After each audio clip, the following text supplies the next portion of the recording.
Welcome back to Money Talks. We are back here with Mike Lomas and Glenn Wiggle from the Financial Guys.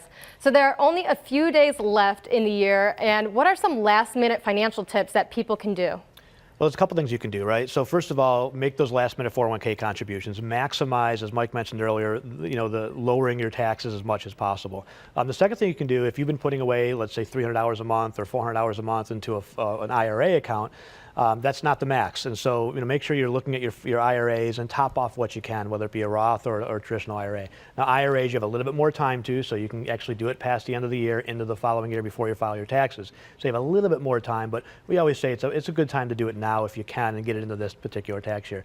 And the other thing you can do is if you got losses in your portfolio, if you're running an individual stock portfolio, let's say, or your investments have individual securities, you have the ability to take losses within your portfolio. If you've got lemons, make lemonade, right? You can always buy them back after 30 days if you really want to hold a position, but why not lock in those losses for this year and offset those losses against any gains you might have in that portfolio? You can also write off losses to up to $3,000 against ordinary income. So even if you don't have any gains, at least take enough to get a $3,000 deduction to offset ordinary income for the 2016 tax year. So those are just a couple of things that you can do. The other thing too is revisit the homework. If you have a good financial planner, they should have walked you through some homework in the beginning. Risk tolerance questionnaires, your expenses, what is your roadmap? What are you trying to accomplish? And so it's a good time at the beginning of the year to maybe revisit some of that with your planner. And we have some, I call it sophisticated financial planning software that makes it look easy. We talked about it last week, but revisit that software. That's what we do with our folks that come into our office every so many months, and we go back through, here's the homework, here's your risk tolerance, did anything change? Beginning of the year, it's a good time to do that. Everybody decides to go back to working out and doing all this other stuff. Let's go back to some of the homework you originally did and revisit that for sure. All right. And then make sure you have hope, right? Michelle Obama this week. I was just going to bring it full circle now we know what it's like to be hopeless. Well, if 50 million people on food stamps is hope and change, I'd rather have a job. And so I am very optimistic that I think this country hopefully will start to move back on the right path and forget about 50 million people on food stamps, forget about the lowest labor participation rates in 40 years.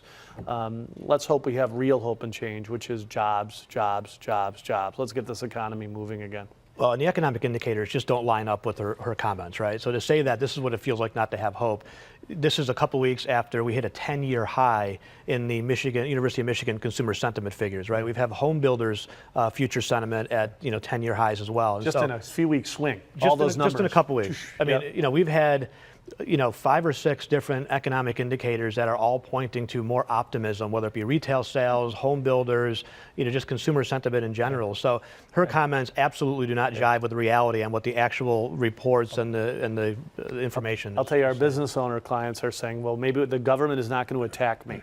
And nothing has changed so far, right? He's not in office yet, but that attitude is huge. And top line leadership is huge. We buy companies because the CEO is doing the right thing, right? The leadership is there. And I'm hoping and I'm optimistic that 2017 is going to bring us real hope and change. And maybe change that will actually put change back in people's pockets. That's right. Yeah. If you would like more information, you can reach Mike and Glenn by calling the Financial Guys at 633-1515. That's 633-1515.